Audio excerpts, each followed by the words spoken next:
Welcome, children, to the podcast session 2 of the chapter on equality.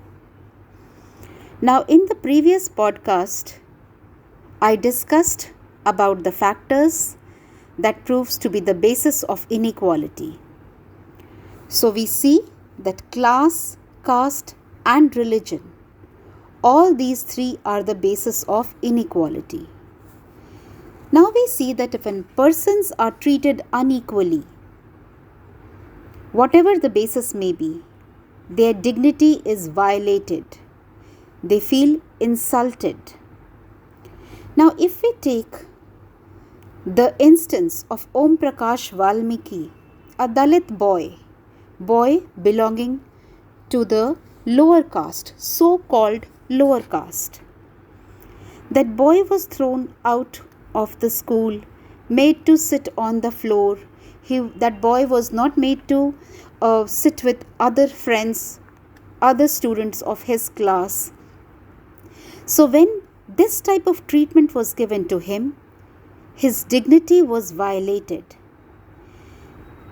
Now he was made to sweep the school because of his caste, because he belonged to so-called lower class. Now, this was something that was very bad when we think in terms of equality.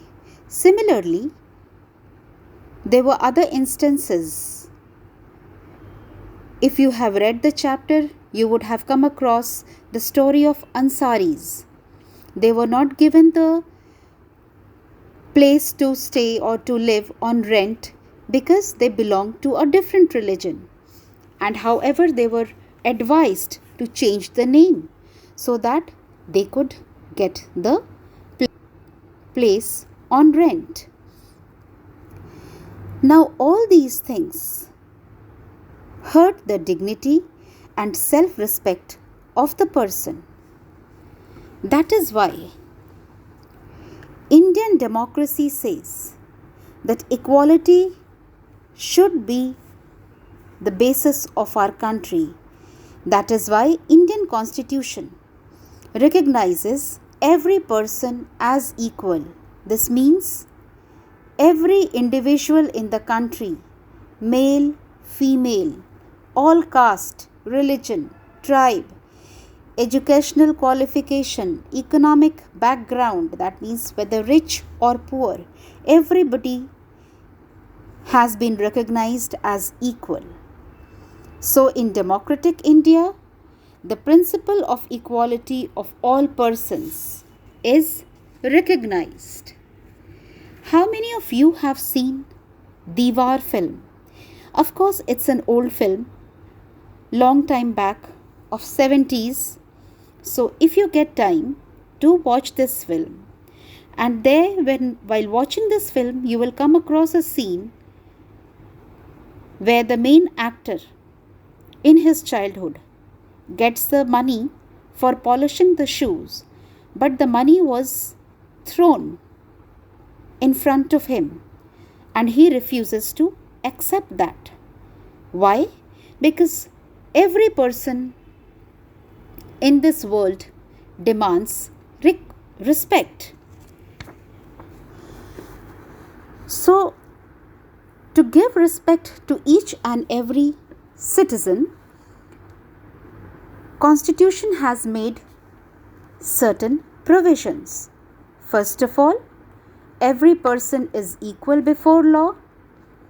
Second provision is that nobody can be discriminated against on the basis of religion, race, caste, place of birth, whether they are male or female, etc. Third, every person has access to all public places, including playgrounds, hotels, shops, and markets. All person can use publicly available wells, roads, bathing ghats, etc.